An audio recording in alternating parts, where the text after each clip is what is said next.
Bermula dari laporan korban yang mengaku telah dibegal di kawasan Jalan Angkatan 45 pada Kamis 10 Februari 2017. Akhirnya tim anti begal Polresta Palembang yang dipimpin oleh Kasat Reskrim Kompol Maruli Pardede meringkus kawanan begal yang sering meresahkan warga kota Palembang. Salah satu dari 5 orang tersangka harus digendong temannya dikarenakan timah panas petugas yang bersarang di kaki kanannya akibat berusaha kabur saat ditangkap petugas.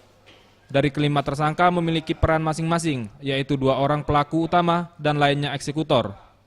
Kasat Reskrim Polresta Palembang Kompol Maruli Pardede mengatakan, modus para tersangka yaitu mencari korban yang berpotensial, kemudian salah satu dari mereka meneriaki korban dengan mengaku bahwa korban merupakan salah satu kelompok dari mereka. Lalu para kawanan begal tersebut langsung mengepung dan mengancam korban.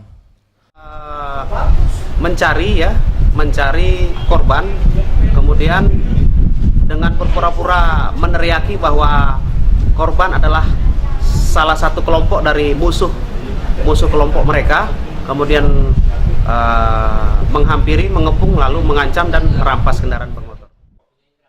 Akibat perbuatannya mereka harus mendekam di balik jeruji besi Polresta Palembang dan akan terkena ancaman kurungan 7 tahun penjara dan dijerat dengan pasal 365 KUHP. Septian Rizky, Sriwijaya TV.